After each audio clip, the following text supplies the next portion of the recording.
तो दोस्तों आइए जानते हैं कि पुत्रदा एकादशी कब है। 30 या 31 दिसंबर को। आइए सही तारीख, पूजा विधि और इस व्रत का महत्व जानते हैं।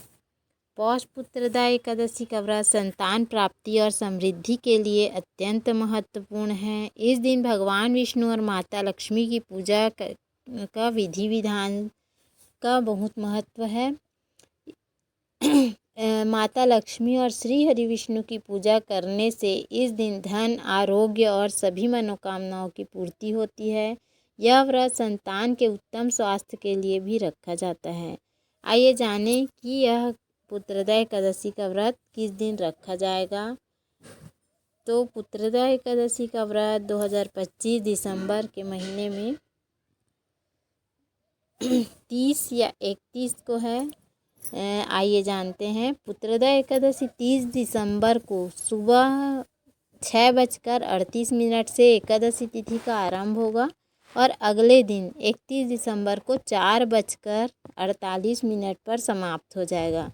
ऐसे में उदया काल के अनुसार पुत्रदा एकादशी का व्रत 30 दिसंबर को रखा जाएगा।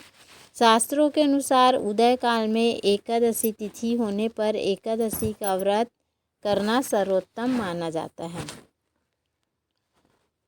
पौष पुत्रदा एकादशी का व्रत हिंदू धर्म में बहुत अधिक महत्वपूर्ण माना जाता है। पौष महीने की शुक्ल पक्ष की एकादशी तिथि को बहुत ही शुभ फलदायी माना गया है। ऐसी मान्यता है कि यह व्रत संतान की सुख समृद्धि और संतान की प्राप्ति के लिए रखा जाता है। विवाहित जातकों के लिए इस एकादशी का विशेष महत्व है। पुत्रदा एकादशी साल 2025 की अंतिम एकादशी है।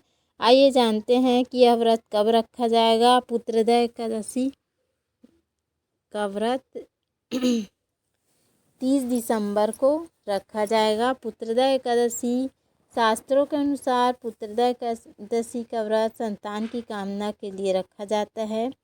जिन लोगों को संतान प्राप्ति में बाधा आ रही है उन लोगों को पुत्रदा एकादशी का व्रत जरूर रखना चाहिए। वहीं जिन लोगों को संतान है उन्हें संतान के अच्छे स्वास्थ्य, खुशहाली और समृद्धि के लिए इस व्रत को करना चाहिए। इतना ही नहीं, इस व्रत को करने से धन, धान्य और आरोग्यता की प्राप्ति होती है। साथ ही व्यक्ति की सारी इच्छाएं भी पूर्ण होती हैं। पुत्रदा एकादशी व्रत की पूजा विधि इस प्रकार है। व्रत के दिन सुबह जल्दी उठें। इसके बाद ब्रह्म मुहूर्त में स्नान करें और पीले वस्त्र धारण करें। इसके बाद एक लकड़ी की चौकी पर पीला वस्त्र बिछाकर इस पर भगवान विष्णु और माता लक्ष्मी की प्रतिमा स्थापित करें। इसके बाद उन्हें पंचामृत से स्नान कराएं, फिर पीले रंग के वस्त्र धारण कराएं, धूप दीप आदि अर्पित करें।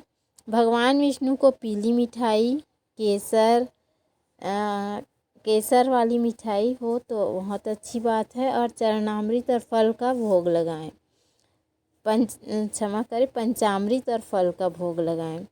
अंत में एकादशी कथा का पाठ करें और आरती करते समय एकादशी माता की आरती करना ना भूलें। पूजा के बाद परिवार और सभी लोगों को प्रसाद अर्पित करें। तो उम्मीद है आपको हमारे द्वारा दी गई जानकारी पसंद आई होगी। यदि हमारा वीडियो पसंद आए तो वीडियो को लाइक, शेयर और सब्सक्राइब करना ना भूलें। धन्यवाद। राधे राधे।